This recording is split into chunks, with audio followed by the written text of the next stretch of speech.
So good morning guys. तो चलिए start करते हैं आज के यानी कि 11 मई के इंपॉर्टेंट करंट अफेयर्स को। तो इस प्रश्न में आपसे पूछ रहे हैं अभी हाल ही में किसने Laureus sportsman of the year 2023 पुरस्कार प्राप्त किया। तो आंसर होगा लियोनेल मेसी ने। तो अर्जेंटीना के फुटबॉल प्लेयर है लियोनेल मेसी और अभी इनको Laureus sportsman of the year पुरस्कार से सम्मानित किया गया। इसके अलावा लियोनेल मेसी ने अर्जेंटीना पुरुष फुटबॉल टीम की ओर से world team of the year पुरस्कार भी प्राप्त किया, क्योंकि अभी आपको याद होगा अर्जेंटीना ने कतर में जो मेंस फुटबॉल वर्ल्ड कप हुआ था जो कि 2022 में हमने देखा था, जो कि इसका 22वां संस्करण था, उसको अर्जेंटीना ने जीता था फ्रांस को हरा करके। तो उसी के लिए इनको ये अवार्ड मिला है। और इस तरह से आप कह सकते हो कि लियोनेल मेसी एक ही वर्ष में world sportsman of the year award और world team of the year award दोनों हासिल करने वाले पहले एथलीट भी बन गए हैं। इनके अलावा कुछ और भी अवार्ड्स हैं, जैसे कि हमने देखा world sportsman of the year का अवार्ड मिला लियोनेल मेसी को। अगर पूछे world sports women of the year का अवार्ड किसे मिला, शेली एन फ्रेजर प्रीस को।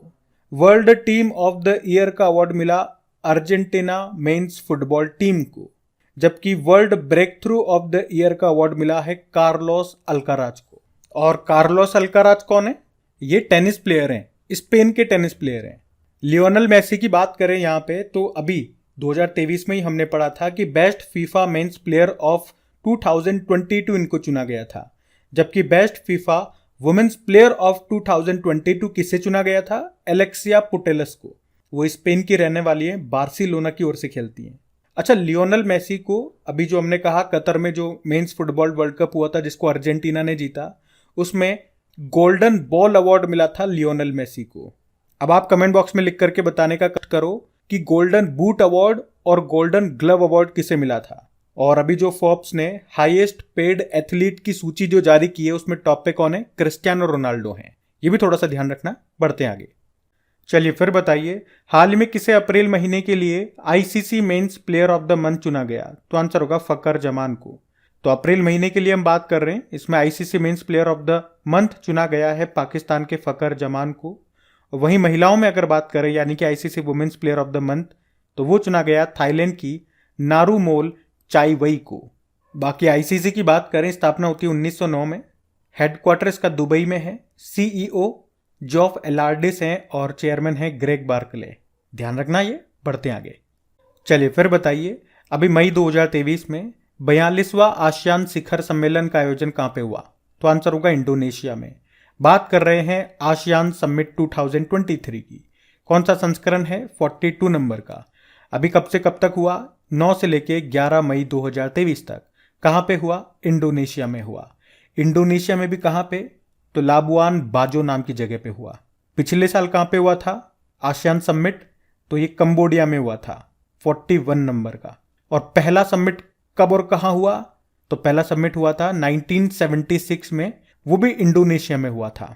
अच्छा, इस बार की थीम क्या है? ASEAN affairs epicentre of growth. ASEAN की हम लोग बात करेंगे, कुछ इंपॉर्टेंट पॉइंट्स भी मैं आपको रिवाइज कराऊंगा, लेकिन पहले इंडोनेशिया की बात करते हैं, जिसकी पहले कैपिटल थी जकार्ता। अभी नई कैपिटल क्या है? नुसंतारा। और चलो आप बताओ जकार्ता में किसका हेडक्वार्टर मिलेगा? ये आपका एक तो होमवर्क प्रश्न हो गया। अभी इंडोनेशिया में एक वॉल्केनो इरप्ट हुआ था, ब्लास्ट हुआ था वॉल्केनो, उसका नाम क्या है? Mount Merapi. पूछा जा सकता है माउंट मेरापी जो ज्वालामुखी है ये कहां पर है? इंडोनेशिया में है। आपको याद है पिछले साल भारत ने थॉमस कप को जीता था। थॉमस कप ये पुरुषों का बैडमिंटन टूर्नामेंट है, पहली बार जीता था भारत ने, उसमें भारत ने इंडोनेशिया को हराया था।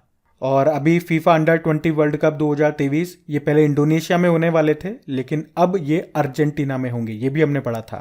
भारत और इंडोनेशिया के बीच में कौन सी एक्सरसाइज होती है? गरुड़ शक्ति एक्सरसाइज होती है।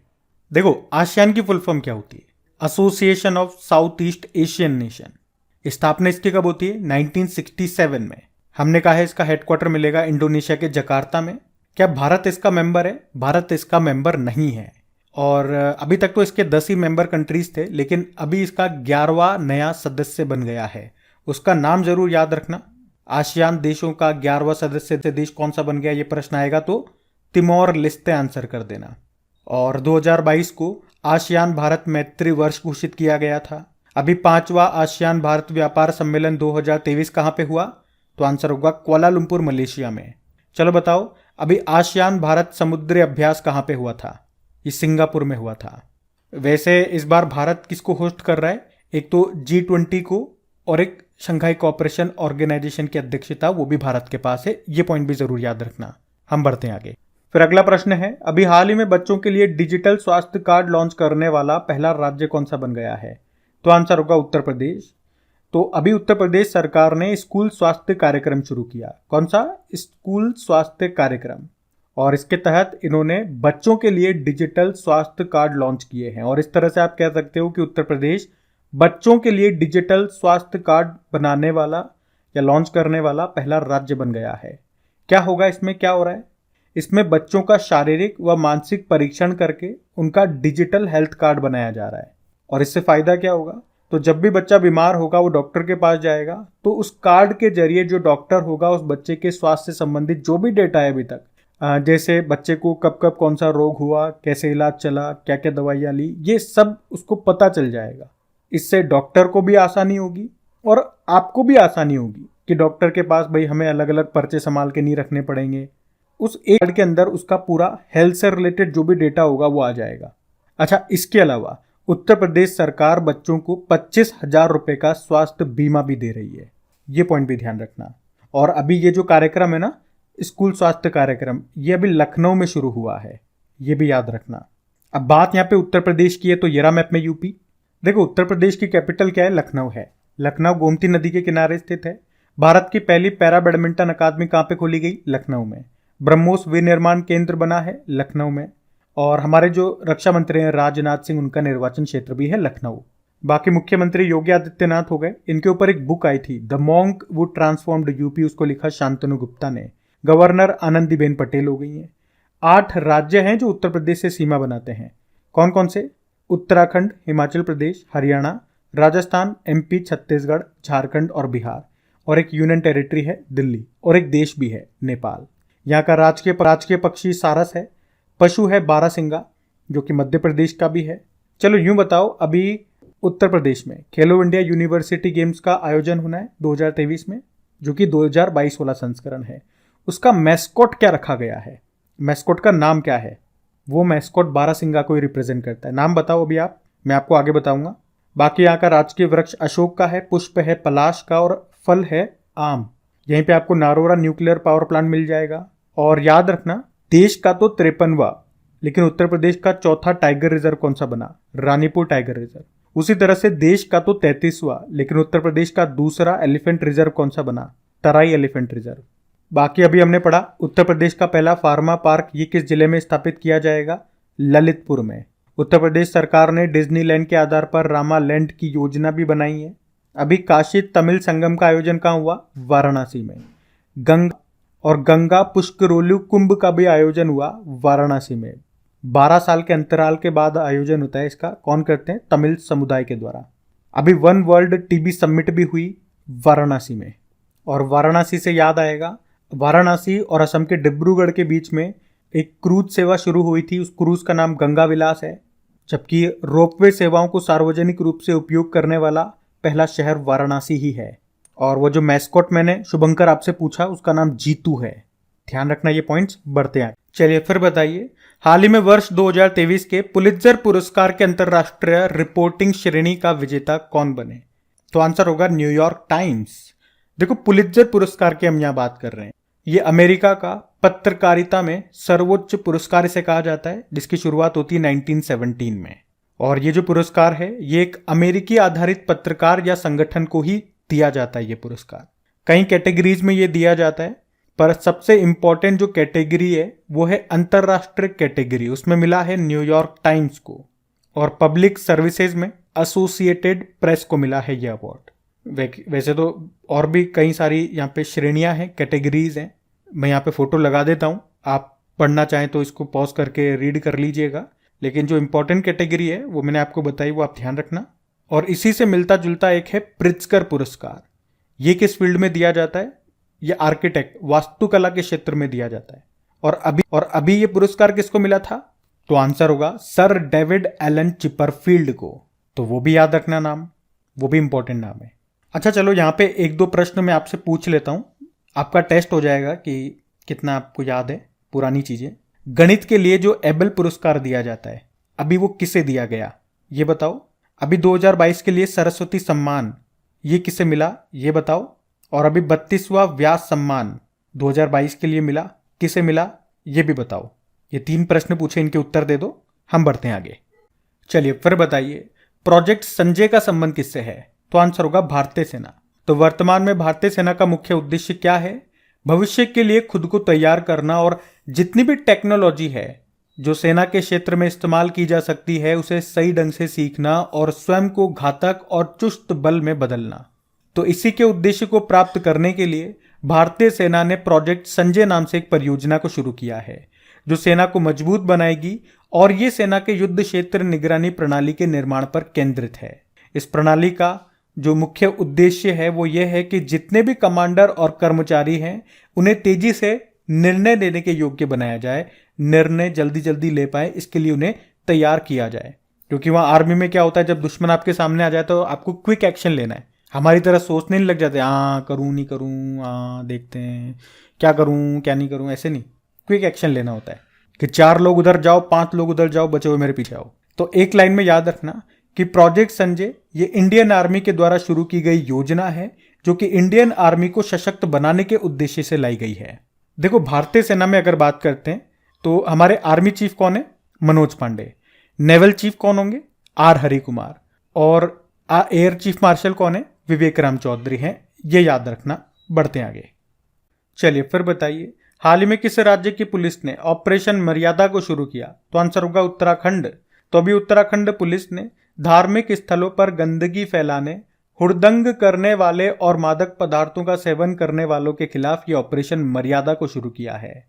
तो अभी उत्तराखंड में 4 धाम यात्रा शुरू हुई, तो इसी के मद्देनजर ये ऑपरेशन मर्यादा को शुरू किया गया। अच्छा, इससे पहले भी उत्तराखंड पुलिस ने एक ऑपरेशन मुक्ति शुरू किया था, जिसका उद्देश्य क्या था? बच्चों को भिक्षावृत्ति से मुक्त कराना और उन्हें स्कूल भेजना। अच्छा, इसी तरह से कुछ और ऑपरेशंस हैं जो अभी न्यूज में थे, जैसे कि लेटेस्ट वाला बताऊं तो ऑपरेशन कावेरी था। युद्धग्रस्त सूडान से अपने नागरिकों को निकालने के लिए भारत ने इसको शुरू किया। एक ऑपरेशन गंगा हमने शुरू किया था, पिछले साल यूक्रेन में युद्ध हुआ था, यूक्रेन और रशिया के बीच में, तो यूक्रेन से भारतीयों को वापस लाने के लिए था। ऑपरेशन देवी शक्ति, ये अफगानिस्तान से भारतीयों को वापस लाने के लिए था। एक ऑपरेशन दोस्त, आपको याद होगा, तुर्की और सीरिया में जो भूकंप आया था उसमें मदद के लिए हमने शुरू किया था ऑपरेशन दोस्त। तो ये ऑपरेशन इंपॉर्टेंट है सारे, जो मैंने आपको रिवाइज करा है, इनको ध्यान रखना। बढ़ते हैं आगे। चलिए फिर बताइए, अभी हाल ही में मणिपुर राज्य के मुख्य सचिव के रूप में किसे नियुक्त किया गया? तो आंसर होगा डॉक्टर विनीत जोशी को। तो अभी मणिपुर सरकार ने डॉक्टर विनीत जोशी को राज्य का मुख्य सचिव नियुक्त किया है। उन्होंने किनका स्थान लिया? डॉक्टर राजेश कुमार का स्थान लिया। बाकी आप जानते हो अभी कोल इंडिया के नए प्रमुख कौन बने? पोला वर्रापू प्रसाद। अभी परमाणु ऊर्जा आयोग के नए अध्यक्ष बने थे AK मोहंती। चलो यूं बताओ, अभी LIC के नए प्रमुख नए अध्यक्ष कौन बने? और अभी TCS के नए CEO बने K कृतिवासन। तो ये नाम भी ध्यान रखना। वैसे अभी मणिपुर में नई गवर्नर कौन बने, और आपको याद होगा अभी जितने भी नए गवर्नर बने थे उनको याद करने का अपन ने ट्रिकी वीडियो बनाया था। तो अगर आपको याद आ रहा है वो नाम तो फटाफट से कमेंट बॉक्स में टाइप कर दो, वरना सुई लगा दूंगा मैं आपके। अभी हम बढ़ते हैं आगे। फिर आपको बताना है, अभी हाल ही में 13वें भारत रत्न डॉक्टर अंबेडकर अवार्ड से किस राज्य के मुख्यमंत्री को सम्मानित किया गया? तो आंसर होगा उत्तर प्रदेश। ये जो पुरस्कार है ये पूर्व राष्ट्रपति रामनाथ कोविंद के द्वारा भी दिया गया। उत्तर प्रदेश के जो मुख्यमंत्री हैं योगी आदित्यनाथ, पर यह पुरस्कार रहने के लिए योगी आदित्यनाथ प्रेजेंट नहीं थे, तो उनकी जगह उत्तर प्रदेश विधान परिषद के सदस्य लालजी प्रसाद निर्मल ने यह पुरस्कार प्राप्त किया। तो ये जो पुरस्कार है ये लोगों को या संगठनों को उनके उत्कृष्ट कार्य के लिए दिया जाता है। तो अभी योगी आदित्यनाथ ने उत्तर प्रदेश को क्राइम मुक्त या भय मुक्त बनाने के लिए उन्होंने ये 13वां भारत रत्न डॉक्टर अंबेडकर पुरस्कार ये प्राप्त किया है। इसमें पुरस्कार राशि के रूप में 10 लाख रुपए दिए जाते हैं, तो ध्यान रखना उनका नाम। बढ़ते हैं आगे। फिर बताइए, अभी हाल ही में प्रसिद्ध साहित्यकार समरेश मजूमदार का निधन हो गया, वे किस राज्य से थे? तो आंसर होगा पश्चिम बंगाल। तो साहित्य अकादमी पुरस्कार विजेता बंगाली साहित्यकार थे ये समरेश मजूमदार, जिनका भी निधन हो गया। उन्हें 1984 में साहित्य अकादमी पुरस्कार मिला था उनकी रचना काल बेला के लिए। और उन्हें 2018 में बंगाल सरकार के द्वारा बंगा विभूषण सम्मान भी मिला था। अच्छा, अभी कुछ और महत्वपूर्ण व्यक्तियों के नाम न्यूज़ में थे जिनके निधन हो गए। जैसे कि महात्मा गांधी जी के पोते का निधन हो गया, उनका नाम अरुण गांधी था। पंजाब के 5 बार के मुख्यमंत्री रहे प्रकाश सिंह बादल का निधन हो गया। इंटेल के सह संस्थापक का निधन हो गया, नाम था गॉर्डन मूर। और अर्जुन पुरस्कार जीतने वाले पहले क्रिकेटर थे सलीम दुर्रानी, उनका भी निधन हो गया। अनाथ बच्चों की मां के नाम से मशहूर थी सिंधुताई सकपाल, इनका निधन हो गया। और स्वतंत्र भारत के पहले मतदाता श्याम सरन नेगी का निधन हो गया। अर्जुन अवार्ड पाने वाले पहले बास्केटबॉल प्लेयर कौन थे जिनका निधन हो गया? अब्बास मुंतसिर। देश के स्टीलमैन के नाम से मशहूर थे जमशेद जे ईरानी, इनका निधन हो गया। दुनिया के सबसे गंदे आदमी कहे जाते थे अमो हाजी, इनका निधन हो गया, वे ईरान से थे। भारतीय इंटरनेट के जनक का निधन हो गया, उनका नाम था बीके सिंगल। अभी नेशनल कमीशन फॉर वुमेन यानी कि राष्ट्रीय महिला आयोग की पहली अध्यक्ष थी जयंती पटनायक, इनका भी निधन हो गया। तो ये ध्यान रखना आप। बाकी देखो, इन सभी क्वेश्चंस की क्विज बना करके आपकी क्रेक एग्जाम एप्लीकेशन पे अपलोड कर दी जाती है, वहीं पे पीडीएफ भी आपको मिल जाएगी बिल्कुल फ्री ऑफ कॉस्ट में। तो प्रैक्टिस करना आपके ऊपर है, क्विज बनाकर देना मेरे ऊपर है। क्रेक एग्जाम एप्लीकेशन का लिंक नीचे डिस्क्रिप्शन बॉक्स में है। अभी हम कल के करंट अफेयर्स का क्विक रिवीजन कर लेते हैं। तो पहला प्रश्न है, Draupadi Murmu from tribal hinterland to Raisina hill नाम की बुक को किसने लिखा? कस्तूरी रे। अच्छा, फिर बताइए, उत्तर प्रदेश का पहला फार्मा पार्क किस जिले में स्थापित किया जाएगा? ललितपुर। फिर बताइए, एक्सेंचर इंडिया के प्रबंध निदेशक कौन बने? अजय विज। फिर बताइए, अभी वर्ल्ड ट्रांसप्लांट गेम्स 2023 का आयोजन कहाँ हुआ? ऑस्ट्रेलिया में। फिर बताओ, पहला केरल शील्ड पुरस्कार 2023 किसे मिला? फातिमा असगर को। फिर बताओ, अभी किस बैंक ने विशेष नाम से एक खुदरा बैंकिंग पहल शुरू किया? HDFC bank.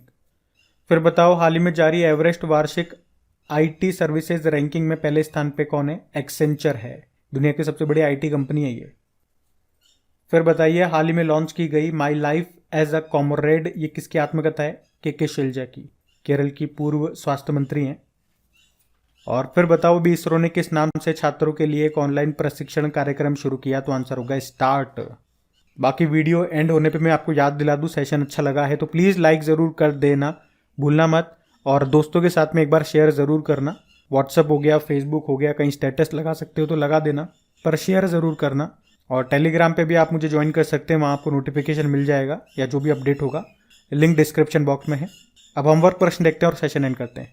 तो कल आपसे पूछा था कि कोल इंडिया के नए चीफ कौन बन गए? तो आंसर होगा पोलावरापू प्रसाद। आप सभी ने प्रश्न का बिल्कुल सही उत्तर दिया। अब ये रहा आज का आपका होमवर्क प्रश्न।